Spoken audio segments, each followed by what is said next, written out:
За дараагийн сэдв гэр бүл цуцлалт хүүхдийн асрамж тэтгэмжтэй холбоотой асуудлаар одоо олон нийтэд маш тодорхой, товчхон мэдээлэлүүд өгч дээ. Их урт ирдэг санагдаад байна уу?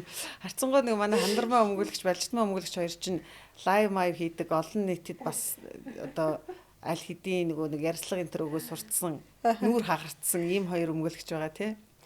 Гэр бүл тийм биш магадгүй. Гэхдээ би жоохон урт ирж чадах шиг гэдэг. Зүгээр. Гэр бүлийн харилцаа чинь маш өргөн том хүрээний харилцаа шүү дээ. За гэр бүл цуцлах асуудал, цуцлах асуудлыг ер нь ялгамжтай байдлаар гэрлэлтэд батлуулсан гэр бүл одоо манай монголчууд салах гэж ярьдаг шүү дээ тий.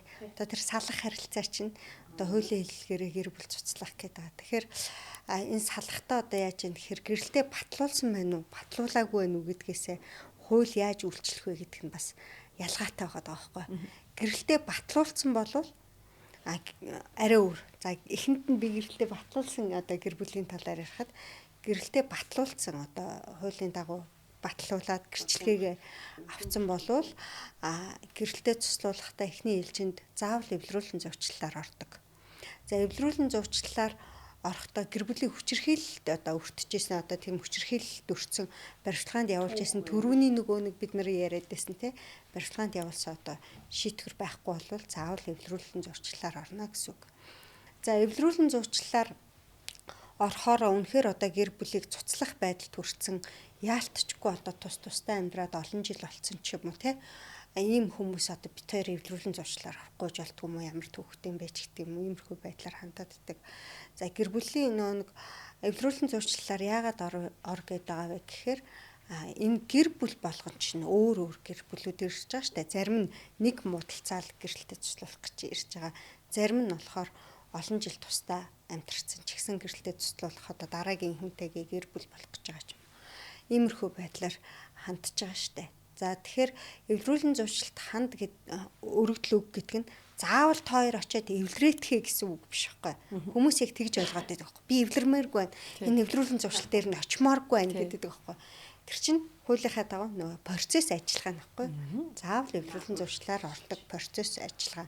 Энэ гэр бүл эвлэрэх боломжтой юм уу, боломжгүй юм уу гэдэг тал дээр дүгнэлт гаргадаг тий. Өөрөөр хэлбэл сэтгэл зүйчтэй ганцаарч одоо сэтгэл зүйч уулзж гин хоёулын тань хамт сууж агаад уулзж гин тий. Ер нь бас нэг ялах ялахгүй юмнаас болоод гэр бүлээ цуслуулж байгаа юм биш үсттэй гэдэг байдлаар одоо энэ нэг уртиш нөхцөлгээд энэ процессын хуулиараа зохицуулаад өгч байгаа шүү дээ тийм ээ. Эвлэрүүлэн зуршил дээр очиод болохгүй маань гэдгээ ухамсарлаад хоорондоо эвлэрээд буцааж амьдарч байгаа хүмүүс ч гэсэн зөндөө байгаа. Тийм болохоор эвлэрүүлэн зурчлалаар эхний ээлжин заавал ордог юм хуулийн зохицуулалттай байгаа. За тэгээд дараа нь эвлэрүүлэн зуршлаар орсны дараагаар дүгнэлт гараад энэ одоо гэр бүл одоо хамт амьдрах боломжгүй маа гэдэг нэг тийм эвлэрүүлэн зуршлагчийн тэмдэглэл гаргаж өгдөг. Тэр тэмдэглэлээ авсаргаад иргэний шүүхтэй материалаа бүрдүүлээд өгнө. За тэгээд гэр бүл цуцлахад үндсэн 4 асуудал шийдэгддэг. Гэрлэлтэд цуцлуулах эхний асуудал, хоёрт нь хүүхдийн асрамж, гуравт нь хүүхдийн тэтгэлэг, дөрөвт нь хамтран өмчлөх дундын төрөнг хуваах гэсэн үндсэн 4 асуудал шийдэгдэж байгаа. Товчхон болсон уу? За одоо түгээмэл асуултууд тий. Одоо үйлчлүүлэгч болгон л баг асуудаг асуултууд тий. За хаана хандах вэ гэхэд мэдээж хэрэг ойлгомжтой мэрэгжлийн хуульч мөглөгчд ханднаа. Тэр зэмээ одоо мэрэгсэн гэр бүлийн чиглэлээр мэрэгсэн одоо мөглөгч нараас харцсангуй элбэг болцсон тий. Тэгэхээр одоо мэрэгжлийн хуульч мөглөгчд мэдээж хэрэг хандахын зүйтэй. За нэгдүгээр, хоёрдугаар тэгэхээр за хүүхдийн асрамж. Тий хүүхдээ авмаар. За мэдээж хэрэг асрамжтай дагалдаад нөгөө эд хөрөнгө хуваагддаг учраас ихэвчлэн хүүхдийн асрамжин дээр эцэгчүүд маргалддаг. За тэтгэмжийн асуудал бас нэлээ. Одоо яг нэг дистаралтай ярьчих тий. За энэ хүүхдийн асрамжин дээр одоо жишээлбэл бид нар юун дээр анхаарах уу? Тий. Ер нь хүүхдийн асрамж болоор манай гэр бүлийн тухай хуульч угаасаа эмэгтэй талдаа шүү дээ тий. Ээжд нь ихэвчлэн өгж байгаа. Шүүхийн практик ихэвчлэн. За яагаад эмэгтэй талдаа илүү вэ гэхээр түрүүний хэлсэн шалтгаан тий.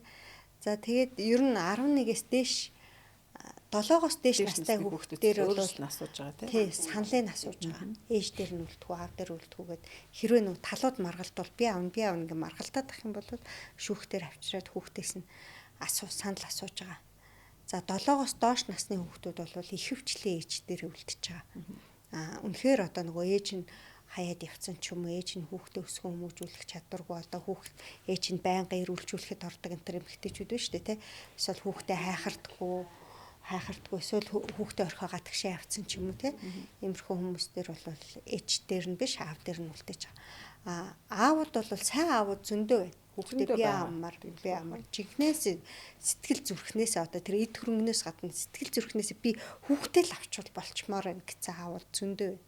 Тэгэхээр яг ингээд хүүхдийн асрамжийн талаар маргаад байх юм бол нөгөө гэр бүл хүүхэд хөгжлийн газрыг бол шинжлэх шийдвэр томилоод одоо сэтгэл зүйн дүгнэлт гаргаад хүүхдээр сэтгэл зүйн дүгнэлт гаргаад хүүхэд одоо автагаа байх боломжтой байна уу, ээжтэйгээ байх боломжтой байна уу гэдэг дээр бол дүгнэлт гаргаж хүүхдийн асрамжийг бол шийдвэрлэж байгаа. Тийм.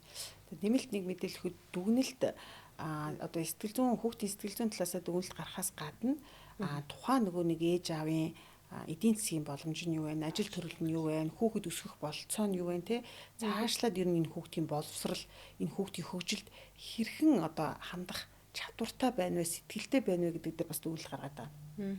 Тийм. Тэгэхээр юу гэдгийг өнөөдөр одоо би зүгээр нэг кейс мэдчихэл байна л да. Гэсэн манай нэг өөрчлөлтөж тохиолдсон 2 хүү бага насны 2 настай 3 настай. Тэгээ 2 хүүгээ авах гээд бид 2 хүүхдээ л авмаар байна. Гэд хандаад ирсэн. Гэтэ яг бид 2 хүүхдүүдээ авч чадсан л да. Одоо аав нь хүүхдүүдээ авахын тулд маш их хичээл зүтгэл гаргасан. Тэгээ ямар ч гэсэн шүүх бол аавд нь бол 2 хүүхдийн асрамжийг өгсөн. Ээж бол эд хөрөнгөн дээр л уйлсан. Тухайн үед бол эд хөрөнгийн асуудал яригдахаар л уйлсан. 2 хүүхд аавд одоо юу гэдэг аавын асрамжинд өглөө гэхэд бол ингээд их тийм баяртай энийгээд яг зүгээр тухайн үед ямар ч нөхцөл байдалтай байсан юм мэдэхгүй. Зарим ээжүүд ийм ээжүүд байж байгаа. Тэг зөндөө. Тий, одоо тэгээд нөгөө хүүхдийн асрамж тэтгэмж тэтгэлэг гэхээр л ирчүүдийн аавд мөнгө өгдөггүй ингэдэг гэдэг хитрхи их нь одоо манай нийгмийн хандлага чинь ирчүүд рүүгээ борох гэдэг юм аа. Ер нь бол ойр дотны хүрээлэлт хүртэл найзууд дунд хүртэл одоо тий гайхтал хүүхдээ орхио явж байгаа маа найз охтууд биш. Ээж нар хэлбэггүй ямар ч хариуцлага хүлээхгүй, ухамсарлахгүй бүр ингээ 3 хүүхдээ орхиж явчихад авдагчгүй би бүр өөрөө найз үйж гайхаж байгаа шүү дээ. Тэгээ нэг юм ингэдэг байхгүй юу? За шүүхийн шийдвэр гараад те иргэний иргэн шүүхийн шийдвэр гараад за аавд нь ч байдаг юм уу аав тэрэнд ээж тэрэнд ингээд хүүхдийн асрамжийг тогтоолгоо гингүүт нөгөө өмчлөд авсан юм шиг тэр хүүхдээ эцэгтэй нь уулзуулдаггүй эсвэл ихтэй нь уулзуулдаггүй. За одоо бас нэг асуулт надад чинь. Тэ нөгөө хоорондоо бие биендээ хонцогн өшөө авах хэрэгсэл болгоод үгүй хүүхдээ чамд өгч явуулахгүй. Уулзуулахгүй. Гэтэл тэр шүүхийн шийдвэрээр юу гэж гарч байгаа юм гэхээр эцэг их үр хүүхдтэйгээ хүссэн цагтаа уулзах эрхийг ингээд нээлттэй тэр чи хязгаарлаагүй байхгүй юу? Хязгаарлагч боломж байхгүй. Тэгээ тэр хүүхдээ чинь ерөөсөө хуулаараа өөрөө хүүхдээ одоо тэр шүүхээр асрамжийн л энэ өөр хүнд өгчөөд ээжд нь юм аавд нь өгчөөд байгаа болохоос биш насанд хүрэн хүртэл тэр хүүхдийг бол өмнө хүлээсэн үүрэг хариуцлага биелүүлэх л ёстой байхгүй. Нөгөө эсвэл зарим нь одоо чи асрамжинд авцсан юм чи ерөөсөө энэ хүүхдээ бараг чи хариуцгээд нөгөөтг нь зүгээр сайхан тийшээ хараа явж идэг. Ерөөсөө яг тийм ойлголттой байна. Гэр бүл нөгөө нэг цуцлж байгаа гэдэг цуцлж байгаа бол тэр хүн дараагийн амьдралаа бас үүсгэх эрхтэй гэдгийг зарим хүмүүс ойлгохгүй юм байна. Ингээд нөгөө өөрөө салаад явцсан хэрнээ нөгөө эхнэр нь ч юм уу нөхөр нь ч юм уу дараагийн амьдралаа үүсгэх гэл нөгөө хүн лэм чи бас нэг амьдрах гайд үзэн штэ тий. Тэгэнгүү тэрэн дээр нь очиод хэрүүл зодоо хийгээл эсвэл хүүхдэрээ ингээд далаалгаал төр яриад хүүхдэр тэр гэр бүл цуцалж яана гэдэг чинь цуцлаад хоёр тишээ болж яана гэдэг чинь битээр тий эрхүүргийн хувьд ингээд салж байгаа шүү гэдгийг ингэж ойлгож ухамсарлах сэтгэлгээ байх хэрэгтэй байхгүй тий бүх насаараа өмчлөд авсан юм шиг тийм хандлагатай айгуу хэцүү юу юм тийм ээж нар ч байна аав нар ч байна тий уцтал хүүхдийн маань уулзуулдаггүй хүүхдийн маань авч явчаад бүр авчирч өгдөг. Одоо энэ асуудлыг яаж шийдэх вэ гэдэг одоо энэ чинь мэргэжлийн 3 хууль сууж байгаа юм чинь хэрвээ одоо мэдээж гэр бүл цэцсний дараа асрамжийг мэдээж хинэгэнд нэг шүү дээ ээж нь аавд нь гэтэл одоо яг түрүүн балжидмаа өмгөөлөгчийн ярьдаг шиг уулзуулдаггүй өмчлөд авсан юм шиг тий нөгөө шунзан авах хэрэгсэл болгоод идэг хүүхдийг. Гэтэл эн чинь нэг талаасаа хүүхэд эцэг эхтэйгээ уулзах, хайрлуулах, халамжлуулах энэ эрхтэй хуулиар олгогдсон эрхтэй. Нөгөө талаас эцэг эхийн үүргэн штэ. Хуулиар олгогдсон үүрэг нь байхгүй юу? Хуулиар оногдуулсан үүрэг нь байхгүй юу? Үр хүүхдээ хайрл, халамжил те тижээн титэг бүх юмд нь оролцоод ир чинь насанд хүрэх хүртэл нь одоо эцэг эх байх үүргээ хэрэгжүүлнэ штэ. Энэ үүргээ хэрэгжүүлэх гэхээр хин нэгэн саад учруулж ивэл энэ өөрөө хүүхдийн хүчирхийллийн асуудал мөн үгүй л мөн тий. Тэгэхээр одоо иргэний журмаар шүүхт нэхэмжил гаргаж болж байна. Асрамжийн асуудлаар дахиад нэхэмжил гаргаж болно. Эсвэл одоо бас ялгаагүй нөө цагдаа тандж болох байхгүй юу? За одоо яг энэ тохиолдол дээр өөр хэлбэл нэг шүүхийн шийдвэр гарцсан мэдээж хэрэг асрамжийг шүүх шийдсэн байна. За магадгүй аавд нь ч юм уу ээжд нь хүүхдийн асрамжийг шийдсэн. Гэтэл нөгөө түрүүн балжидмаа өмгөөлөгч яриад нь штэ. Нөгөө сонзон авах хэрэгсэл болгодог ч гэдэг юм уу те. Нөгөө хүүхдээ уулзуулахгүй ийм нөхцөл байдлууд ингээд байгаад идэг. Гэтэл яг ийм тохиолдол бол бас харцсангүй олон байгаад байгаа. Тэгэхээр энэ дээр бол мэдээж хэрэг одоо мэрэгжлийн 3 хуульч өмгөөлөгч сууж ийн. Энэ дээр бол зөвлөгөө өгье гэх юм бол энийг бол нэг ихэвчлэн ашиглахгүй байгаа дах шиг байна. Хуульч нар нэг зөвлөхгүй байгаа дах шиг байна. Гэтэл биднэрт бол арга зам байна уу байгаа байхгүй.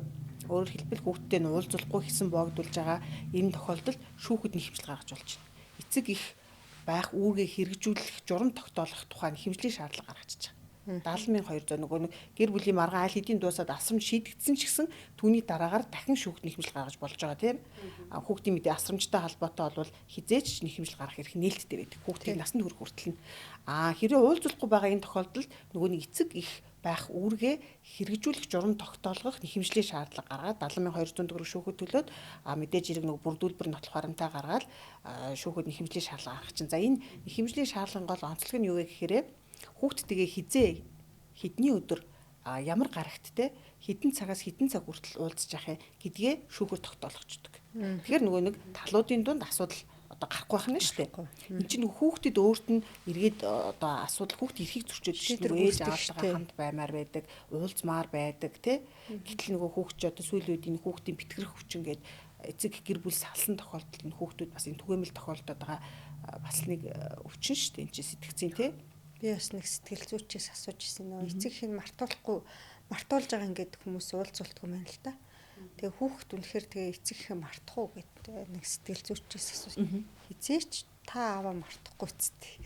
Аав тэр ерөөсөө нөө хүүхдийн мартуулах хүүхдэд одоо аавыг нь мартуулах гэж байгаа. Эсвэл ээжийг нь мартуулах гэж байгаа гэдэг байдлаар уулзуулахгүй байна гэдэг чинь одоо тухайн хүүхдийн нөө яриад байгаа сэтгэл зүйд нь битгэрл үүсгэж байгаа. За саяны над нөгөө яриад байгаа даалгах тухайд хэмжлээ шүү дээ. Тэр чинь шүүхийн шийдвэр гүйцэтгэгч одоо ажиллахад бас ажлын хөнгөвчлүүд өгчөж байгаа байхгүй. Тий. Яг тэдний өдөр та тодорхой болгоод тий. Уулзах юм байна штэ. Уулзуулахыг даалгацсан байна штэ. Нөгөө маргаан гараал цагтаа тандаал хоорондоо муудалцаад байгаа тэр харилцаа шийдэгдэхгүй яваад идэх тэр харилцаа тий. Тэр харилцаа хэдэн жил үргэлжилж байдаг. Тэгэхээр энэ хугацаанд хүүхд л хохирч идэг. Ер нь бол энэ гэр бүл цуцлалтанд ямар ч ялагч байдаггүй шүү дээ, тийм ээ. Ер нь гэр бүл хамгийн хохирч нь бол хүүхд байдаг. Тий. Үүссэн хүүхдийн хүмүүжлийн тоглолт чинь нөгөө хүүхдийг дараа нь одоо өөр бүр гэмтрэгт холбогдохч хохирогч болох бас суур болчдөг. Тийм болохоор гэр бүлээ цуцалж байгаа эцэг эхчүүд хүүхдийн асрамжийн талаар маргахдаа хүүхдээ хэн нэгэнтэй уулзуулахгүй гэж одоо өс хунзаа авах зорилгоор ч гэдэг юм эсвэл ямар нэгэн байдлаар уулзуулахгүй гэж чадах гээд уулзуулахгүй байхдаа дараа нь үүсэх үр дагаврыг бас сайн бодох хэрэгтэй. Хүүхэд зарим тохиолдолд нөгөө аавыгаа санснаас ээжигээ санснаас ч юм уу эсвэл хоёр гэр бүлийн дунд бас аав дээр очлоо ээж дээр очлоо гэдэг байдлаар хийдэл үүсгээд ч юм уу ийм байдлаар хүүхэд бас гэмтэргийн хохирогч холбогдож болоод бүр том үр дагавар үүсээд нөгөө цацлах гад эцэг ихтэй нь уулзуулахгүйгээд явж яснаасаа илүү том үр дагаварт унах тохиолдлууд байдаг. Тийм болохоор хүүхэд бол өшөөнзөө авах хэрэгсэл биш юм. Гэр бүлээ цуцалж байгаа бол хүүхдээ бол эцэг ихтэй чөлөөтэй уулзуулах боломжийг хангах ёстой гэдгийг эцэг эхчүүд ойлгох хэрэгтэй. Зөв. За одоо хүүхдийн тэтгэлгээ төлдөг ээж аваад байна. Тий. Хүүхдийн тэтгэлгээ төлөхгүй зүгтдгэнж байж ах шиг байна. За хангалттай төлдөг нөгөө үүрэг хариуцлага хангалттай ухамсарлаад төлөөд явж байгаа эцэг эхчүүд ч юу н байж л байна. Гэхдээ төлөхгүй байгаа эцэг эхчүүдэд ямар хариуцлага оногдуулах юм бэ? Төлөхгүй байгаа л ах юм уу? Эрүүгийн хуулинд шүүхийн шийдвэр биелүүлэхээс зайлсхийх гэдэг уг нь бол гэмтрэг байгаа. Тэ шүүхээс оногдуулсан шийдвэрийг биелүүлэхгүй байгаад яваад ах юм бол эн чинь өөрөө гэмтргийн шинжтэй бас асуудал байгаа. Яг шүүхийн шийдвэр гүйцэтгэх байгууллага тэр энэ хүүхдийн тэтгэлэг төлөхгүй байгаад удаа дахаар яадгийн гэхээр нөгөө төлбөр авагч тал маань тэ нөгөө төлбөр авагч тал маань хүсэлтэд бичиж өгөөд тухайн хүний одоо дансны хөдөлгөөнд нь хязгаарлалт хийх. Одоо энэ бол нөгөө бараг та хамгийн одоо юу гэдгийг байнга авдаг арга хэмжээ. За дээрэс нь мөн одоо хилээр гарах хөдөлгөөнийг нь бас хязгаарладаг. Эдгээр бол шүүхийн шийдвэр биелүүлэх газар бол хийгддэг ажиллагаанууд. Энэ дээр төлбөр авагч тал бол хүсэлтэд өгөөд авч болох арга хэмжээнүүд. Тэгтэл тэгээд нөгөө заавал ингээд нөгөө те гэр бүлийнхээ харилцаанд ингээд нэг 3 дахьч нэг хууль хүчний байгууллага оруулж ирэх гээл ингээд ах шаардлагагүй. Уг нь бол энийг сайхан ухамсараараа төлчмөр байгаа байхгүй. Гэтэл нөгөө тэтгэлгээ чинь тогтоохдоо нөгөө гэр бүлийн тухай хууль одоо юу гэдэг хуулиараа тухайн одоо төлбөр төлж байгаа хүнийх нь цалин орлогын хэмжээнээс хамаарахгүй тийм ээ. Амжиргааны баталгаажих төвшингийн 50%, 11 нас хүртэл 11 насаас дээш 100%. Гэтэл яг үнэндээ энэ мөнгийн тооцоод үзэхээр нэг хүүхдэд 1 сарын 400 орон нутаг нийслэлд 450. За тийм ингээд 450 мянга байгаа байхгүй. Гэтэл сар тэр 450 мянган төгрөг ер нь хүүхэд өсгөнө гэдэг чинь аа шүү дээ. Зарим нэг хүмүүсийн амьдралын амжиргааны баталгаажих байдлаасаа тий одоо амьдралын төвшнгөөсөө хамаарат байгаа байхгүй. Зарим хүмүүст төлбөр одоо авагчид бол энэ ямар бага мөнгө тогтоодг юм бэ гэл тэгтэл нөгөө зарим нь ажилгүй одоо бүр одоо амьдралын нөхцөл байдлын хэцүү хүнд ямар их мөнгө тогтоодг юм бэ гэдэг байдлаас их гэж нэг хүн байх уу? Яг амьдралын байд юм биш үү? Тий байд юм. Миний нөгөө ажилгүй байгаа тэгээд эсвэл өвчтөй байгаа энэ төр хүмүүст бол энэ айгүй их мөнгө санагддаг. За тэгээд олон хүүхэд авах юм бол их мөнгө болж амьдрал дээр нь буудаг зарим айлуудад. Зарим хүмүүст бол цэцэрлэгийн төлбөрийн 50% хүрхгүй юм биш тийм хачаа жоохон мөнгө тогтоод тахтай тийм ээ гэд. Тэгэхээр нөгөө гэр бүлийн хуулийн шинжилсэн найруулга дээр амьдралын тэр нөхцөл байдалтай тохируулаад цалингийн хэмжээтэй тохируулж одоо уялдуулна гэсэн одоо хуулийн юу шинжилсэн найруулга явж байгаа юм билээ. Зөв. Бас нэг ийм ойлголт түгээмэл байна. Тэр нь юу гэхээр одоо юу гэдгийг за нэгэн дасрамж тэтгэлгээ тогтоолгочлоо. Гэр бүл туслагдчихлаа. Ингээл дуусчдаг юм шиг. Тэр нэг асрамж тэтгэлгийн хідэн төгрөгөөр ингээ бүх зүйл дууссан юм шиг нэг юм ойлголт яваад байна л да. Гэтэл эн чинь хүүхдийг 18 нас хүртэл нь хичнээн гэр бүл тусласан ч гэсэн эцэг их бол нөгөө үүргээ хэрэгжүүлэх нь хизээш дуусах 18-аас хүртэл нь дуусахгүй. Өөр хэлбэл тэр одоо гарах зардлууд байна шүү дээ. Хүүхдэд одоо сурахад гарч байгаа зардлууд байна. Сургалтын, нэмэлт сургалтын зардлууд, дугуйлангийн зардлууд, тий, хувцас, хунар, хоол, хүнс бүх зардлыг эцэг их хоёр ижил тэнцүү 50-50 хариуцсан гэж хуульчилсан. Энийг бол дараа одоо жил болгоны хэмжил гаргаа шийдүүлээд иж болно шүү дээ. За би энэ жил хүүхдтэй тий сургалтанд нь ийм мөнгө зарцуулсан. Хоол хүнсэнд би ийм мөнгө зарцуулсан байна тий. Ингээ бүх зардлуудаа ингээ тооцоолж гаргаад тэгээд нөгөө юу гэдгийг нөгөө хүнээсээ ааваас нь юм уу ээжээс нь 50% нь хэмжлэх эрх нээлттэй байгаа. Тэгээ 2 жилдээ нэг хэмжлэх юм уу? Жилдээ нэг хэмжлээд явж явах юм уу? Энэ асуудал бол уг нээлттэй байдаг. Гэтэл одоо нэг л удаа шүүгийн шийдвэр гарцаа. Одоо ингээл бодлоо би ганцхан чамд тэр хүүхдийн тэтгэлэг гээл өгнө. Тэр сард 450 байна уу амжиргааныхаа юу хамаарал чинь янз бүр байгаа бах тий. Орон нутаг Улаанбаатарт. Тэгээ одоо юу гэдэг за сард чам 450 мянган төгрөгөө өгөн тэгээ болоо. Илүү юм байхгүй гэдэг. Гэтэл үгүй шүү дээ. Тэр хүүхдийг өсгөхтэй холбоотой бүхий л зардлыг бүр орон байр хүртэл орно шүү дээ. Орон байр хүртэл орно. Тэгэхээр энэ 50% бол ээж аав адил тэнцүү хариуцаал явах хэрэгтэй.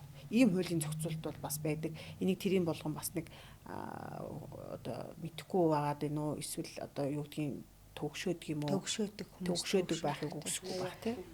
Манай гэр бүлийн тухай хуульд одоо манай Монголын уламжлалт байдал ямар вэ гэхээр 18 нас хүрчлээ те оюутан болоод сургалтын төлбөрийн их сургуулийн төлбөрийн эцэг эхчүүд төлж байгаа. Манай Монголын оюутнууд чинь 18 нас хүрэнгүүтээ за би төлбөрөө төлөөд сураад амьдрал аваа явчих гэдэг нөхцөл байдал биш шүү дээ. Байхгүй тий. Дандаа нэг ээж нь юм уу аав нь төлөөд л явж байгаа. Тэгээд би яг энэ дээр нэхэмжил гаргаж үзсэн байхгүй юу? Их сургуулийн төлбөрийн 50% шүүх хангаагүй. Шүүх хангахгүй байх шалтгаан нь шүү дээ. 18-наас хүрсэн гэдэг шилэн цаар чадамжтай болсон. Эцэг гэхээр тэжээнд тэтгүүлэх одоо тий үүргэн дуусгар болсон гэдэг байдлаар их сургуулийн төлбөрийн 50% гаргаагүй. Гэтэл одоо яг бодит амьдрал дээр бол бид нар яг тэр нөгөө ганц ээж нь авч үлдчихээд хүүхдүүд авч үлдчихээд тэр бүх хүүхдээ сургуульд явуулахын тулд маш их үр зээл тавьж ингэж явсан. Гэтэл бодит байдал дээр бас нийцэхгүй нэг юм хуулийн зохицуулалт бас байгаа. Тэрийг бас хэлчихье. Тийм. Манайх ч нөгөө нэг одоо өндөр хөгжилтэй орнууд шиг 18-наас үрээ тусдаа гарчдаг, бие дагаад ажил төрөл олоод хийчдэг ийм нөхцөл байдал харцангуй хязгаарлалт амьдрал төрөхээр цалиа олчих газар байхгүй тий. Тийм болохоор бас учир зүтгэлтэй юмнууд хаана байна. Тийм. Гэтэ бид нэр өнөөдөр одоо хүчин төгөлдөр үйлчилж байгаа хууль одоо журандаа нийцүүлээд бага боломжуудаа ингээд ашиглаад явах хэрэгтэй. Мэдээж хүн болгон одоо нарийн хуулийн мэдлэгтэй байх боломжгүй шүү дээ. Гэхдээ зохих ёсны эрх зүйн мэдлэг ойлголттой байж ах хэвээр. За ингээд ийм одоо нарийн мэрэгжлийн хуульчийн хэрэгцээ шаардлага одоо гарч байгаа үед бол зайлшгүй одоо тэр мэрэгчлэлийн мэрэгсэн тэр одоо хуульчид өмгөөлөгчид ханддаг байх юм одоо соёл бас харцангуй сүлүүд гайгүй болж ах шиг байна тий. Төлөвшөж ах шиг байна тий. Тэгэхээр одоо энийг бас илүү бид нөгөө нэг алдсныхаа дараа биш урьдчилан сэргийлээд одоо би ийм үйл хийх чинь ингэх чинь үр дагавар бүх юма тооцоолдог хуульчтайгаа байнга зөвлөлддөг ярьдаг тэгжиж энэ одоо ямар нэгэн эрх зүйн харилцаанд орохгүй бол ихэнхдээ нөгөө бид нар хохироод үлдэх ийм тохиолдлууд илбэг байгаад байгаамаа. Бид нар одоо ер нь эрх зүйн харилцаа гэхээс илүү гэрээсээ гараад бид нар бүгд л эрх зүйн харилцаанд орж байгаа. Гэр дотрооч эрх зүйн харилцаанд орж байгаа. Бид нар өдөр тутамдаа алхам тутамдаа эрх зүйн харилцаанд оролцож байгаа гэдгээ ухамсарлах ёстой. Тий. За ингээд гэр бүл цуцалтай холбоотой асрамж тэтгэлэгтэй холбоотой сонирхолтой яриа өрнүүлсэн Андармаа мөгөөлөгчтэй баярлалаа. Одоо 3 дахь сэдв нь. Тийм. Тэгэхээр одоо намайг одоо ингээд нэг юм худал мэдээлэл тараахтай холбоотой нэг рил хийсэн. Сайн өнгөрсөн 10 сард байна уу? Өнгөрсөн оны. Тэгээд тэрсэн доор комментинд бичсэн хүмүүсийг ингээд харлаа л та ер нь ямар агуулгатай комментүүд байна гэдгсэн. Намайг чи нууц амргийг дэмжээд ийн гэд хүмүүс маш олон хүмүүс коммент бичсэн бэлээ. Хүмүүс харин нууц амраг би жишээгийн зүгээр нууц амрагаа татаж авсан юм. За. Нууц амрагийн тухай би ямар ч коммент хэлээгүй. Ер нь худал мэдээлэл тараах гэдэг нь өөрөө эрүүгийн гэмт хэрэг юм шүү гэдгийг одоо тэр нэг жишээг нь одоо нууц амрагийн тухай жишээгээр авсан чинь хүмүүс намайг ингээд чи ер нь бол нууц амрагийг дэмжиж ийн хоо чи бараг л стан яриа гэдэг өөрөө ч бараг чи нууц амраг энэ төр гэдэг ерөөс ингээд би сошиал бүлийн дөртлөө. Тийм. Тэгэхээр яг хуу энэ сэдв бол өөрөө маш эмзэг сэдв юм байна. Үнэхээр одоо нийгэм тулгамдсан бараг айл болгонд энэ асуудал байдаг юм байна гэж би харсан. Одоо тэр тухайн хүмүүсийн бичсэн коммент нийгмийн уур амьсгал тэгээд энэ үйлчлүүлэгч нарын ирж байгаа тэр ингээд ярьж байгаа байдлыг харахад ихэнхдээ л энэ нууц амрагтай холбоотой асуудлууд байгаад байна. Нэг дараа зүгээр том сэдв болгоо ярихгүй да. Нэг дараа нь сэдв болгоод ярьж болно. Гэхдээ одоо яг зүгээр нэг жишээ одоо юу гэдгийг нэг жижигхэн наазахаас нь хэлэхэд ер нь энэ хайр сэтгэлийг хуулиар зохицуулах болцоо байдаг юм уу? Байхгүй шүү дээ. Энэ дэлхийн бусад улс орнууд одоо жишээлбэл яг энэ гэрүүлээс гадуур харилцаа ч гэдэг юм уу энэ нууц амрагийн харилцаа хуулиар зохицуулсан тийм улс орнууд байна уу? Тэгэхгүй миний мэдж байгаагаар байхгүй. Гэхдээ хамгийн гол нь юу? Гэр бүл цуцлахад төрөнгийн хуваарлалтан дээр энэ гэр бүлээс гадуур харилцаа үүсгэсэн хүн дээр одоо төрөнгийн ногдох хэсгийг олгогдохгүй байдлаар зохицуулдаг гэсэн одоо газрууд байдаг юм шиг үлээ. Жишээлбэл одоо юу гэдэг нь Бүгд найрамдах Солонгос улсад бол гэр бүлийн гадуур харилцаа үүсгээд тэр нь ямар тодорхой нэгэн байдлаар илэрсэн тохиолдолд иргэний журмаар нэхэмжил гаргаад мөнгөнд торгуул оногдуулаад байна. Манайд мөнгөнд торгуул оногдуулаад. Манайд энийг хэрэгжээд хэлсүүстэй нэг шүүх нь алгаа амгалсан. Харин тийм нөгөө шүүхийн ачаалт дийлэх болох уу? Гэрэл цуцлуулаад янгууд одоо нөгөө олон шалтгаан байна тий гэрэл цуцлагдчихж байгаа. За энэ дээр одоо нэг хуульч тоо ярьж мэдхгүй ч гэлээ гэр бүлээс гадуур харилцааны улмаас одоо гэрлэгчд хин хинийх нь аль нэгнийхээ сэтгэлд сэв суугаад цаашид энэ хүмүүс хамтран амьдрах боломжгүйд хүрэхээрээ гэрэл цуцлуулж байна. Инхээр өмгөөлөгчд хуульчид ирээд хандж байгаа асууж байгаа юм тэр нэг зөвүүн хүүхэнд тэр нэг залууд одоо авах арга хэмжээ байна уу гэдэг байхгүй. Гэтэл одоо тэрэн дээр хуулийн тэр Одоохон даалга байхгүй, зохицуулт байхгүй. Тий. Тэрэн дээр одоо хуульчийн буруу шээ. Хуульчийн буруу биш ээ. Тийм хуулинд нь байхгүй одоо. Хуулинд байхгүй. Тэр 126 даа хэлээ. Хуулийн дотор сууд. Хууль дотор зүйлээ хандах хэрэгтэй. Нэг бодлын одоо тэр бас тэр хүний бас зүг байхгүй тий. Зүгээр хоёр байна уу, нэг байна уу хүүхэдтэйгээ элэг бүтэн сайхан амьдарч исэн амьдралыг нэг хүн орж ирээс ингээд самраад тий ингээ хайчиж байгаа байхгүй юу? Ер нь бол тэгээ манайхын тэр нэг гурлагч этгээд болвол ингээд зүгээр явж байна л гэж хэлээд байгаа байхгүй. Тэгэхээр энийг бас нэг төрлөөр зохицуулах нь зүйтэй л зүй санал гэсэн саналтай байдаг болж нөмөлөгч явдал бодно. Би ч гэсэн тэгж боддоо шүү дээ. Тодорхой хэмжээнд хариуцлага байх хэрэгтэй. Яг одоо эдийн засгийн өвчрөгч гэдэг юм уу? Одоо түрүүн таны хэлээд байгаа тий хэрэг магадгүй гэр бүл цуцлахад бол нөгөө нэг хөрөнгө хуваахтай холбоотой асуудал дээр бас тий зохицуулт оруулж болж байна. Дээрээс нөгөө мөнгөнд торгуулийн асуудлуудыг бас шийдэж болно. Түүнээс өөрөөр шийднэ гэхээр хүн өнөөдөр тийм үстэй хин нэг хайрласнараа ч гэдэг юм уу? Тий зүрх сэтгэлийн асуудал шүү дээ бас. Тэгэд бусдад татагдсанараа ч гэдэг юм уу, сонирхсон, шохооргосон ч гэдэг юм уу, уулзсан болцсноороо ямар нэгэн байдлаар эрүүгийн ял зэм шийтгэл хүлээн гэдэг бол бас байж боломгүй хүнлэг бус тий энэ чинь одоо тэр зүрх сэтгэл чинь амар их үр дагавар үүсгэж байгаа байхгүй. Тийм шүү дээ. Тэрийг бол энэ чинь бол цэвэр тухайн хүмүүсийн өөрсдийнх нь одоо ёс зүй гэдэг юм уу, хүн чанар гэдэг юм уу одоо энэ ухамсараас хамаарат байгаа байхгүй. Тэгэхээр одоо энэ дэр хөндлөнгийн энэ төрч гэдэг юм уу те нэг хүн хөндлөнгөөс орж ирэл хууль хүчний байгууллага орж ирэл танаа гэр бүлд дотор ч орж ирэл зохицуулна гэл хэцүү шүү дээ те. За одоо болдмын те чи тэр нараатай уулзахгүй шүү. Те уулзсан бол ингэ шүү. Таньж суу гэдэг байгаа. Тийм. Тэгэхээр үерхэж нөхөрлж байгаад бие бинийгээ сайн таньж мэдснийхаа дараа ихэнд гэр бүл болоод үр хүүхэдтэй болсон цагт бид нар хин хиндээ үнэнч те одоо нөгөө хором ихтэй тангараг өргөдөг шүү дээ. Тийм. Тэр чинь гэр бүлийн цаглаараа уг зохицуулсан. Тийм, аль ч цаг үед бие биендээ үнж байх нь тий өвдсөн зовсон бүх цаг хугацаанд одоо хамттай байна л гэд биендээ тангараг өргөд байгаа ч тий. Гэтэл одоо өргөсөн тангарагаасаа ницаад байгаа юм уу? Ер нь л тий. Тэгээд эн чин одоо бас яг дэлхийн нийтээрээ л хүний хайр сэтгэлийн асуудлыг бол зохицуулах боломжгүй гэдэг юм яриа сууж идэг. Хүн төрлөختөн байгаа цагт энэ нууц самраг тий гэр бүлээс гадуур харилцаа байж л идэм шиг байна. Энийг бол одоо зохицуулаад хязгаарлаад багсгаад ингээд их болцоо ер нь хэр байх юм бол гэх тэрэн дээр бол яг ингээ асуулттай л байна. Тэгээ би одоо бас өөрөө нэг удаа амьдарч үзэж байгаа хүн шүү дээ.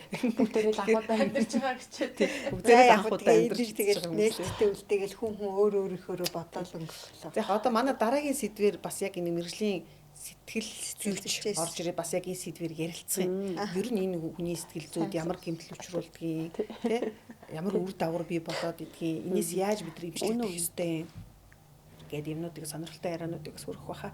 За одоо бас нэг нийгэм нэлийн тулгамдаа байгаа нэг асуудал байна. Хүний биед санаатахаар хөнгөн зэргийн хохирол учруулах гэдэг гэмтэрхтэй. Эрүүлийн тусгай ангийн 11.6. За одоо 11.6-аар шийдэгдээгүй хүн их ховор болсон бахаа л гэж бодож байна. Тэгэхээр одоо энэ төрлийн гэмтэрхээс яаж үргэлжлэн сэргийлэх юм? Энийг одоо юу гэдгийг бид нар гэмтэрэг гэж ойлгохгүй л оролцоод тах шиг байна.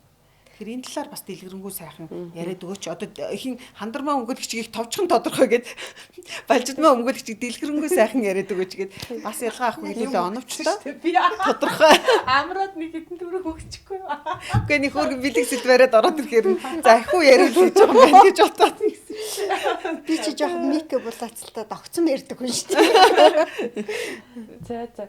Ер нь бол энэ нөгөө хүний эрүүл мэндэд хөнгөө хохирол санаатаа учруулах хуулинда эрүүгийн тусгай ангийн 11.6 дугаар зүйлийн одоо нэгт хэсэгт байгаа байхгүй. За энэ бол үнэхээр одоо бүр ингээд нийгэмд бүр өдөр тутам тохиолдож байна. Одоо тоон судалгаа бол би мэдэхгүй байна. Гэхдээ энэ нөгөө төрийн байгууллагууд те шүүх прокурорын байгууллагууд бол тоон судалгаагаа гаргаж байгаа бах. Гэхдээ зүгээр ирээд зөвлөгөө авч байгаа хуралд орж байгаа миний хувьд би ч одоо ингээ Монголд 3,000 шахуу өмгөөлөгч байгаагийн нэг нь ш. Тэгэхэд би одоо хичнээн ийм хэрэг дээр орсон гэд бодохоор за энэ яадгүй гэхээр зүгээр энгийн байдлаар ярихад болвол одоо тий нэг машины зогсоолт машин байрлуулахаас олж муудаж байна. Зүгээр ингээд нэг очрлоо зогсохдоо муудаж байна. Бааранд ороод архиугаа гарахтаа муудалцаад зодтолдож байна. Ерөөсөө энэ нөхцөлд дандаа очиод ингээл цогчдөг. За ингээл хамар хугардаг, хамар далидаг тий. За өшөө яадгийн тарих дөргөлт үүсдэг. Ингээл ирэхээр хөнгөн гэмтэл гарчдаг. Тэгээ ингээ хүн харахаар бол одоо ингээд нэг айхтар зодтолцсон юм байхгүй. Гэтэл нөгөө шүүгийн шинжилгээний байгууллага шинжээ шимчийн дүгнэлт гаргангууд хөдөлмөрийн чадварыг 4-7 хоногоос тий доош дээш ингээд одоо сарниулж гин одоо хөдөлмөрийн чадварыг алдагдуулж гин хөнгөн зэргийн гэмтэл байна, зөөлөн эдийн нэцрэл байна, одоо хамар ясны ийм хугарал байна, далисан морисон байна гэж хөнгөн гэмтэл гарчдаг. За тэгэнгүүт энэ нь болохоор ингээд нөгөө хөнгөн гэмтэл гээд байгаа нь ингээд нэг хөнгөн юм шиг санагдаж байгаа боловч эннээсээ үр дагавар амар юм хор уршиг ихтэй өөрөөр хэлбэл эрүүгийн шүүхээр ороод ял авдаг. За тэгэнгүүт манайхан одоо юу гэж ойлгодог гэхээр ял аавна гингүүт л шууд ингээд баримтлаг одоо тий хоригдоол хорих ял авчгаараа л ял бусдын ял биш гэж ойлгочдөг. Гэтэл энэ эрүүгийн хуулинд чинь ял гэдэг ял эрүүгийн хариуцлагыг чинь торгох, нийтэд тусдаа ажил хийлгэх, зорчих эрхийг хязгаарлах эдгээр чинь ялын нэг төрөл واخгүй. Тэнгүүт нөгөө торгох ял авцсныгаа бол одоо ингээл торгуулаад өнгөрчихөж байгаа юм чинь ял биш гэж ойлгочдөг. Гэтэл энэ өөрөө Монгол Улсын нэрийн өмнөөс шүүхийн шийдвэр гараад шийдэх тогтоол гараад за энэ хөнгөн гэмтэл учруулж байгаа тохиолдолд 450 мянгаас сая 350 мянган хооронд торгох 240 цагаас 720 цаг хичээлээ 360 цаг 40 цаг хичээлээ юм нийтэд тусдаа ажил хийлгэх гэдэг юм сонгох санкцтай ингээ 3 4 төрлөө сонгох санкцтай эдгээрээ аль нэгийг шүүх танд оногдуулсан бол эн чи ялын нэг төрлөө.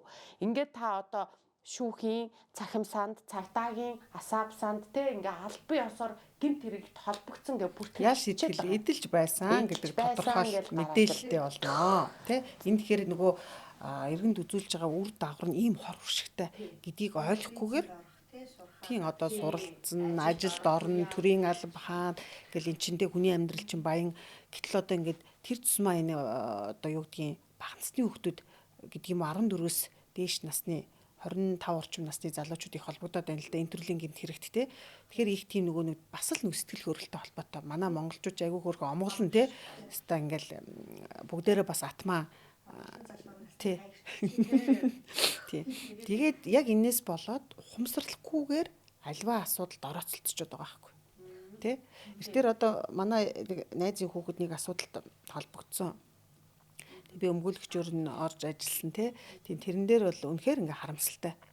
Ингээд хоёр сургуулийн хүүхдүүд энэ нөгөө дунд сургуулийн ахлах ангийн хүүхдүүд бас энэ төрлийн гэмтэрхийг холбогдоод байгаа. Дунд сургуулийн ингээд хүүхдүүд хоёр өөр сургуулийн хүүхдүүд ирээд хоорондоо зодтолцож байгаа. Тэгээд тэндээсээ нэгнийгаа нөхөмсгийн ингээд сэтлээ зогсож байгаа байхгүй ингээ язалцсан. Тэгээ гэмтэл дээр авчиад оюулна. Мэдээж ирэг тусалцаа авна, эрүүл мэндийн тусалцаа авна. Тэгэхээр мэдээж тэн дээр бүртгэх нь энэ гэмтэргийн улмаас энэ хүнд энэ хохирол учирсан юм уу? Яагаад гэмтсэн гэдгийг тэн дээр гэмтэл дээр цагтаа байж идэг. Тэгээ ингээ бүртгээд авдаг. Автоматар тэр дуудлага мэдээлэл цагдаагийн байгууллагад очдог. Гомдол гаргасан гаргаагүй. Бүх нөгөө бүртгэлийг авцсан учраас. За ингээд нөгөө нэг холбогдогчийг хайна олон тогтооно. Эрүүгийн хариуцлага хүлээн ял аавна. Торгохч бай, нийт тустай ажил хийлгэж бай. Бүгдээрээ л эн чинь нөгөө эрүүгийн хариуцлага ял шийтгэл гэдгийг бас ойлгохгүй байгаад идэг те. Тийм харамсалтай нэг хэрэг бас. Одоо тэр чинь нөгөө ахлах ангиа төгсөж байгаа хүүхэд конкурс өгнө, их сургуульд сурна, гадагшаа дотгошоо явна, амьдрал төрийн албанд ажиллана, амьдрал нь тэр хүүхдэд одоо нээлттэй байж явах юм дээр бас нэг юм хар толб бий болчиход байгаа байхгүй.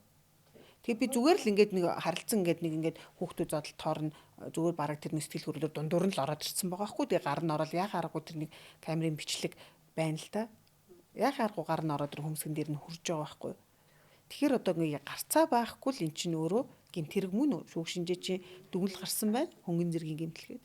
Тэгэхээр бид нар нөгөө ялахгүй юмнаас болоод амьдралынхаа одоо амьдралдаа одоо засаж болохгүй юм том алдаа хийгээд байгаа. Тий арилгаж болохгүй тий. Хуучин хуулиар чинь эн чинь хоорондоо эвлэрснээр прокурор дээр хаагдчихдаг. 17 оноос өмнө.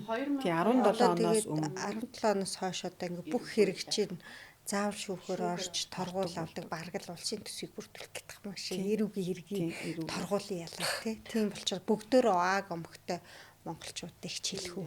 Тэрэн дээр нь тулгуурлаад одоо бүх хэргийг шүүхээр шийдээд торгуулын ялгаа нөтөлдөг болцсон. Тэгээд нөгөө энэ 2002 оны эрүүгийн хууль За энэ 2002 оны эрүүгийн байцаал шийдэх хууль те тухайхаа энэ хуулийн үед бол энэ 99-ийн 1 гэдэг байгаа. Одоо 11-ийн 6 болчиход байгаа. Энэ дээр нэг авах зүйл нь энийг яагаад юу н халж байгаа юм те энд авах зүйл нь юу байсан гэхээр хохирогч яллагдагч хоёр эвлэрсэн бол одоо эмчилгээний зардлын төлөө тийм үү гин бурууга хүлээн зөвшөөрөөд уучлалтаа гуйгаад хөшөө өстой тэр үеийн те нэг удаагийн юм одоо уур омгоосоо боллоо гэд ингээд хоёр тал сайхан тохироод хохирол төлбөргүй болоод эв зүгөө олоод явангууд прокурор тэр хэрэгсэхгүй болчдөг байсан. Энэ үед бол энэ ялш итгэлийн одоо баг энэ Монгол улсад одоо тэдээс одоо те насанд хүрсэн хүмүүсийн дотроос ингээд тоон судалгаа явуулахад бол тэр үетэй харьцуулахад энэ үеийнх бол өссөн байх гэж бодож байгаа. Тэгэхээр одоо энэ эргээд энэ хоёр тал одоо эвлэрээд хэрэгсэхгүй болгодог энэ юг бол одоо буцааж хуульчилж хамаагүй торгуулчих та гэж хүмүүс ингэж байгаа хамаагүй торгуулчих л да. Эрүүгийн хариуцлага хүлээсэн ялш итгэлийн мэдээлэлд ормооргүй те шүүхээр ормооргүй зүгээр л торгуулчих болохгүй зөрчлөөр нь хамаагүй торгуулдаг болчмоор байгаа байхгүй. Тий. Зөрчил рүү оруулаад торгодог ийм байдлаар зохицуул бас оруулж болохгүй юм байхгүй л те. Өмнө чинь бас энэ хууль хүчин төгөлдөр хэрэгжээд явж байхад энэ эрүүгийн нөхцөл байдал ч бас харьцангуй гайгүй болоод яваад исэн. Одоо нөхцөл байдал баг айл болгонд нэг 11-6 шийтгэлийн мэдээлэлтэй гараараа нөгөө гараа байрал ингээд дэвчж шүү дээ. Бид гураас бусд нь одоо тийм болох гэдэг шүү дээ. Одоо яг энэтэй холбоотой нэг юм хуульчийн хувьд одоо ер нь ихэнхдээ үйлчлүүлэгч нартаа өгдөг зөвлөгөө юу вэ гэхээр ерөөсөө хоёр хөлөндөл найдагч. Янз бүрийн тэр зодон хэрүүл маргаан болох юм болвол буруу хараал ерөөсөө гүү гэж хар хурдаар зогт гэж байгаа. Тийм ерөөсөө орооцолтох оролцох хэрэггүй. Энд чинь үр дагавар нь юм байдаг шүү гэдгийг ер нь одоо энэ гэмтэргээс урьдчилан сэргийлэх ажлыг зохицуулах зөвлөл байна, нийслэлийн салбар зөвлөлүүд байна. Бүх аймаг орон нутагт байгаа. Тэгэхээр бид нар нэг бодиттой бас ажлуудаа хийх шаардлагатай байгаад байгаа байхгүй юу? Яг энэ хиндэ зорилттой бүлэгтээ хүч ажилдаг баймаар байгаа. Жишээлбэл энэ гэр бүлийн хүчирхийлэхээр ер нь та нар ингээ анзаарч ивэл энэ төрийн байгууллагууд ч бай, ер нь энэ одоо олон улсын байгууллага төсөл хөтөлбөрүүдээр ингээ харахаар гэр бүлийн хүчирхийлэх гэдэг энэ зураг нь дүрсээр үзүүлэхээр нэг эрэгтэй хүнийг эмэгтэй хүнийг ингээд цогч байгаа ч юм уу хүчирхийлж байгаа тэр ингээд дүрсийг тавьсан байдаг байхгүй юу? За нэгдүгээрт, хоёрдугаарт гэвэл ер нь энэ хүчирхийлэл үлдээд одоо 90 орчим хувь нь л гэж ярьд юм л да. Одоо гэр бүлийн эрэгтэйчүүдийн гэр бүлийн хүчирхийлэл үзүүлж байна гэж үздэг. Гэхдээ бид нар яг энэ тохиолдол дээр эмэгтэйчүүд хүүхдээ л хамгаалаад. Сүүлийн бид нар 34 жил зөвхөн хүүхдүүд эмэгтэйчүүдийг хамгаалаад бүх тэр одоо төрийн бодлогоч тэр гадаад дотоодын хөрөнгө оруулалт санхүүжилтч тэр төсөл хөтөлбөр үүдч тэр ерөөсөө л энэ эмэгтэйчүүд хүүхдүүдэд хамгаалъя. Хүчирхийлэлд өртсөн. Ингээ хамгаалал байгаа. Гэхдээ яг нэг хүчирхийлэл үлдээд байгаа эрэгтэйчүүдтэй ажиллаагүй байхгүй юу? Тэр хүчирхийлэл багасахгүй шүү дээ. Нөгөө үлдээд байгаа этгээдүүд дээр л уг нь бид нар ажилламаар байсан. Гэхдээ сүүлийн 2022 оноос хойш бол энэ нэгдсэн үндэсний байгууллагын хүн амын сан, энэ манай гендер үндэсний хороо, энэ манай эрэгтэйчүүдийн холбоо хамтраад яг энэ эрэгтэйчүүд рүүгээ чиглэсэн тэдний одоо юу гэдгийг боловсролын байдал гэдэг юм уу тэднэрийнхээ асуудлыг шийдэхгүйгээр бид нар эмэгтэйчүүд хүүхдүүдэд хамгаалаад сайн хүсүүлийн 34 жилийн хугацаанд үр дүн гараагүй байхгүй. Яг нөгөө 90% хүчирхийлэл үлдээл байгаа л үлдээл байгаа. Эрэгтэйчүүдтэйг ажиллах шаардлагатай. Тэдний сэтгэл зүйтэй мөн одоо нийгмийн буруу хэвшмэл ойлголт хандлагыг өөрчлөх хэрэгтэй байхгүй. Эрэгтэй хүнийг ерөөсөө уйлчлахгүй эр хүн зүрхэндээ л үлдгийг. Гэлтэй. Наа чи нэг юу яасан юм шүү. Монголчууд чи дээр үесээ сайн их нарыг сардаа нэг гэдэг юм хүчирхийллийн сэтгэлгээд тархинд нь байсан юм шүү. Гэтэл одоо яг тэрийг арилгахын тулд эмэгтэйчүүдийг хамгаалсан болов. Үгүй энэ яг одоо тэр үг байсан уугүй юу гэвэл бид нар ингээд нөгөө нэг юм түүхийн явцад тэр өөрчлөгдөөд нэг тийм агуулгаар одоо бид нар тэр мэдээлэл ингээд байгаад байгаа боловч үндсэндээ бас яг тэр агуулга өөрөө байсан уугүй юу гэвэл бас эргэлзээтэй. Тэгэхээр одоо юу гэдгийг одоо эрэгтэй хүнийг жишээлбэл олон таван үггүй ер нь дуу цөөтөө гүндүүгүй энтэр гээд нэг юм тодорхойлолтууд яваад идэг штеп. Гэтэл эрэгтэй хүн чинь хүн ер нь эрэгтэйч хүн гэлтгүй хүн ер нь ярилцчихж асуудлыг шийдвэрлэдэг байх хэрэгтэй байхгүй. Хүчирхийллийн арга хэлбэрээр биш, цогтөг зоддог биш, орддог чарладаг биш, ярилцдаг байх хэрэгтэй. Гэтэл ярилцахгүйгээр эр хүн дуугүй байдаг. Дуугүй байх ёстой ч гэдэг юм уу те. Ингээд ахаар чинь нөгөө эр хүн чинь нэр нэг эр хүн болчих гол нэг их хөндөөгүй дуугүй байгаад л те нэг олон таван өгөхгүй байгаад идэг. Гэтэл тэр чинь нөгөө нэг сэтгэл хөдлөл одоо тэр юм илэрхийлж гаргаж чадахгүй шүү дээ. Ойлголцож чадахгүй зарим нь тэгээд нөгөө тэрнээсээ болоод архинд ордог юм шиг. Архинд орно. Тэгэхэд эцэстээ яадаг вэ гэхээр асуудалд яаж ханддаг вэ? Хүчрхийлэл аргаар ханддаг. Шууд тисж жагаад нөгөө уйлж одоо чи уйлах нөхцөл нь бүрдвэл эр эмч вэ, хинч вэ шууд л уйлж явах хэрэгтэй байхгүй. Тэр нас өнгө зүс юу ч хамаарахгүйгээр хүн уйлах нөхцөл нь бүрдвэл хямбаач уйлж явах хэрэгтэй. Гэтэл ингээд нөгөө ингээл уйлахгүй өөрийгөө дотроо бариад ийн гэдэг чинь стресс нь хуримтлагдаал те ингээл яваад байгаа. Тэгээ нэг л өдөр яадаг шууд зогтгол ахгүй хүчрхийллээр асуудлыг шийддэг. Өөр сураагүй, ярилцаж сураагүй, уйлж сураагүй, сэтгэлээ онгойлголж сураагүй, ойлголцож сураагүй хүмүүс чинь яах юм? Хүчрхийллийн аргал үлдсэн байдаг байхгүй. Одоо би чинь одоо хүүтэй хүү томроод ирэнгүүт хүү ингээд ангийнхаа охтууд зохиулаад зодуулаад ирсэн гэхээр энэ хөвгүүдэд бас те хөвгүүдийн ирэх гэж байдгийг шүү гэдгийг охтуудад заамаар санагдаж байгаа байхгүй. Өмнө дандаа охтууд том байхад ингээд хөвгүүд тэгчлээгээ хөвгүүдийн буруу юм шиг ойлгож. Одоо хөвгүүд миний хөвг ингээд зодуулчаад ирэхээр айгүй дургуй урж байгаа байхгүй дотроо. Тэгэхээр нэг ийм асуудлууд байна тий. Тэгэхээр бид нар нөгөө уур омогтой ч гэдэг юм уу асуудал бас нэг ингээд шууд хүчрхийллийн аргаар ханддаг, шийдэх гэж оролддог ийм бас түгээмэл ойлголт хандлагууд баггүй байгаа. Тэгэхээр бид нар бас энэ дээрээ ажиллах ёстой, урьдчилан сэргийлэх ажлуудыг хийж явах ёстой л гэж би ойлгодог шүү дээ. Яг бодит зорилтод бүлэгтээ хурж ажилламаар байна л гэсэн санаа. Багаас нь суур хүмүүжил дээр нь ч юм уу сургуулийн боловсрал дээр эрэгтэй ч эмэгтэй ч айлч хөөсний хүүхдүүд те бие биенийг хүндэтгэх ёстой, бие биендээ гар хүрчлэхгүй гэдгийг л ойлгуулах ёстой байхгүй. Аль нь тэгш эрэхтэй гэдгийг ойлгохгүй эмэгтэй хүүхдийг зочлохгүйгээл ингээл хөвгүүдээ бид нар өсгөөд идэх гэсэн чи тэр охинтой ээжүүд бас хөвгүүдийг ч гэсэн гар хүрж болохгүй гэдгийг бас ойлгуулж өсгмөр байгаа байхгүй. Одоо ингээд энэ сургуулийн өмнөх боловсрал гэдэг энэ дээр жишээлбэл хүүхдүүдийг нүдсэрлэгт байхаас нэхлээд эрэгтэй эмэгтэй хүүхдүүдийг ялгаатай хүмүүжлээд эхэлж байгаа байхгүй. Тий. Тэгэхээр эн чинь өөрөө амьдрал дээр гараад яа гэхээр энийг хүчрхийлэл бий болоод байгаа. Жишээлбэл эмэгтэй хүүхдийг бүдрээд унахаар энэ станерэ чулуу буруутай гэд эмэгтэй хүн бол ер нь бол тэгээд хүмүүжээд өссөн хүүхд бол том болоод юу гэдэг дандаа бусдыг л буруутгах. Энэ чулуу буруутай энэ чулууг ингэ гэд ингэдэг. Эрэгтэй хүүхдийг бүдрээд унахаар яадаг гэж. Өөр онс хүүхд уйлдгүй бос. Эр хүн уйлдгүй ингээд ялхаатай хүмүүжүүлээд ирэхээр одоо юу гэдгийг нийгмийн амьдрал гараад ирэхээр эмэгтэй нь дандаа бусдыг буруутгах. Энэ л буруутай. Угаасаа хүмүүжлийн тэгж олгоод байгаа байхгүй. Ялгаатай хүмүүжүүлээд байгаа байхгүй. Эрэгтэй хүн болохоор үгүй эн чинь өвдөн штэ, уйлна штэ. Эн чинь чулуун тэглээд унтсан хөлний шалбараад энэ уйлах байхгүй да өвдөж байгаа юм чинь. Тэр сэтгэл хөдлөл илэрхийлэл багаас нь эхлээд хязгаарлаад эхэлж байгаа. Тэгээд эн чинь өөрөө ингээд эцсүүлдээ юу болж байна гэхээр хүчрхийл нэг нь бусдыг буруутгадаг, хохирогчийн байр суурин дээр асуудалд ханддаг болсон. Нөгөөх нь яах вэ? Бодит байдлыг үнэлэхгүй шүү дээ. Би уйлж болохгүй, би яаж болохгүй, гэхдээ энэ болохгүй бол нэг цогчондоо гэсэн ийм хандлагууд бас ингээд төлөвшөж байна. Тэгээд энэ бид нар одоо ингээд энэ сургуулийн өмнөх боловсрал олгож байгаа байгууллагууд ерхий боловсролын сургуулийн бүр нас энэ нөгөө 11-ийн 6 дээр одоо ийм байгаа байхгүй юу? За ингээ хоёр нөхөр зодтолтжээ тий.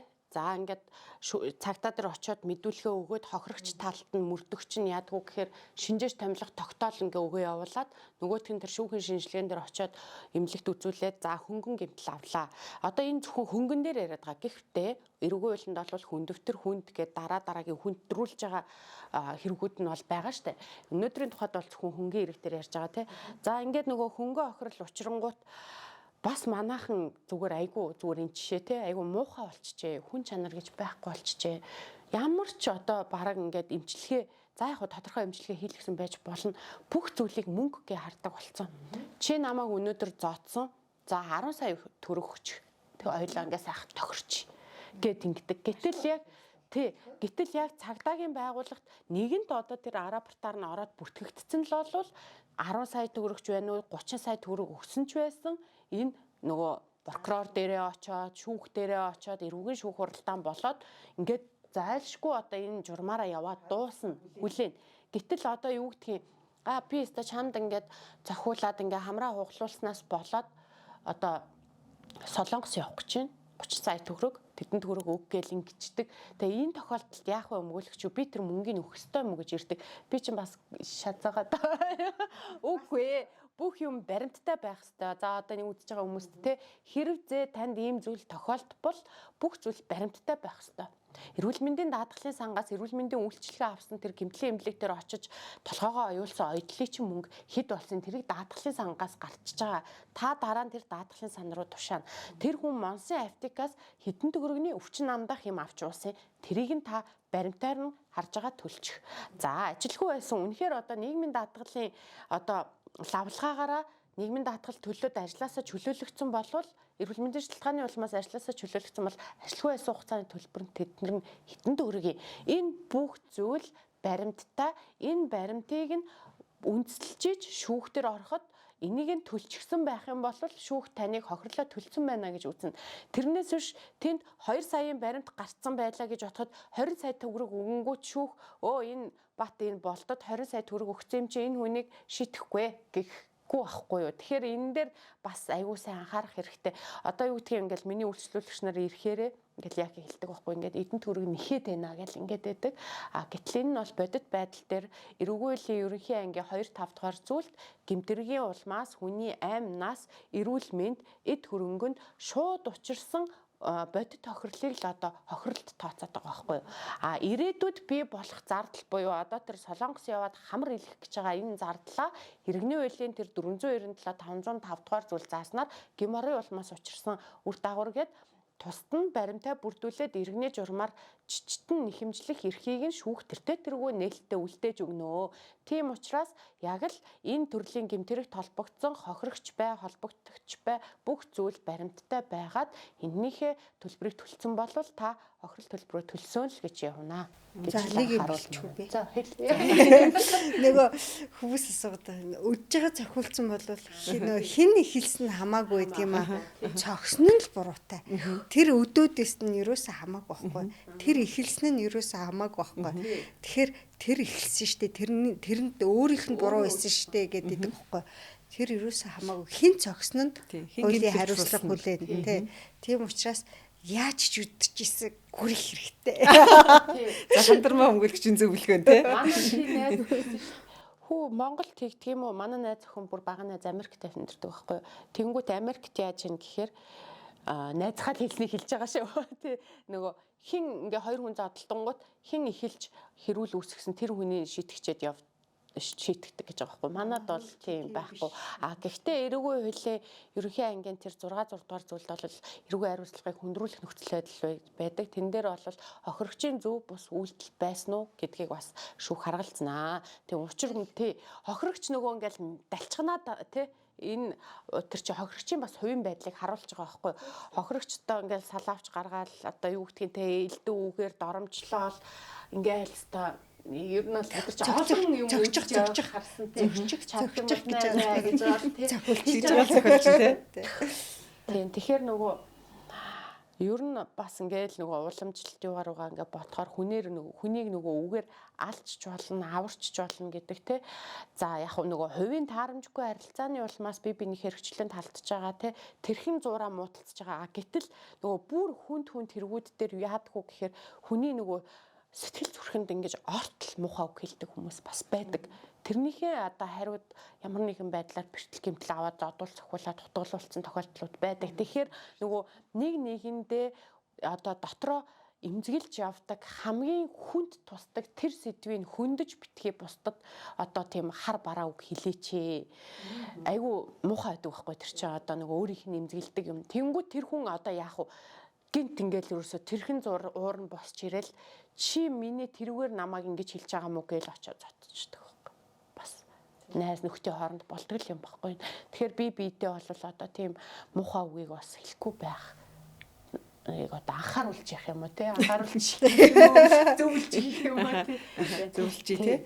Тэгэхээр энэ 11-ийн 6 дээр энэ хууль тогтоогчид за энэ дээр бол одоо нэн тэргүүнд одоо өөрчлөлт оруулах шаардлагатай байна. Энэ эрүүгийн процесс хуулиндаа, эрүүгийн хуулиндаа эндээ бол өөрчлөлт оруулах бол Монгол залуучууд бол бүгдээрээ ял шитгэл эдэлсэн болж харт түүхтэй болж дууслаа шүү дээ. Одоо ер нь бол яалтчгүй хуульчд бид нар л нэрээ үнэхэр төвчж ингэж одоо хуулиа мэдж байгаа учраас цохгүй гүрэж байгаа байхгүй. Нэг гараараа нөгөө гараа бариад. Үгүй энэ бас ингээд эмгтэй хүмүүс ч хоорондоо зодтолдог шүү дээ. Ер нь майчл задлал өртөлцөөл тэгэнгүүт нөгөө компьютер томографийн газар очиод нөгөө тархины томографийн зураг авангууд энэ талтаа ингээл тархин ингээл жоохон хавнтай болонгууд наа чи ингээд тархины хавн гимтлийн хөнгөн зэрэг гэж шууд гаргачтай. Энэ дээр бас энэ шүүхийн шинжилгээний байгууллага бас анхаарахаар байгаа байхгүй.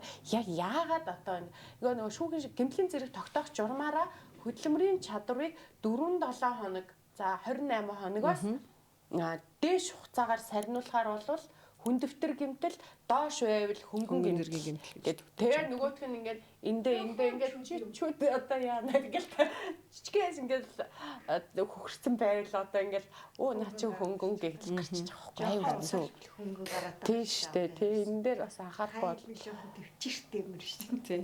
Хүүхнүүд өрсөлдөлцөөл зодтолтонгууд л нөгөө хөнгөн зэргийн гэмтэл гарч байгаа. Уул ингээ харагдах байдал зүгээр тархины аав тий үснийх нь хэвийн нөгөө ажил амьдралдаа ингээл явж л байдаг. Буруудаа бариулж байгаа.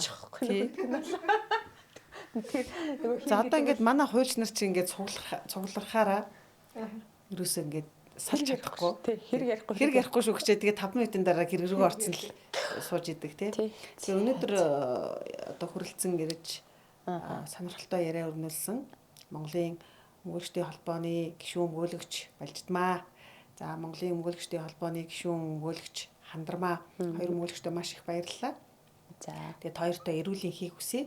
Цаашдынх нь ажил үйлсд өндөр их амжилтыг хүсье. За баярлалаа. За ингээд эрхэм үзэгч, сонсогч та бүхэндээ боловсрал танин мэдхүү шинжлэх ухааны Human Channel хүрлээ. Баярлалаа. Баяртай.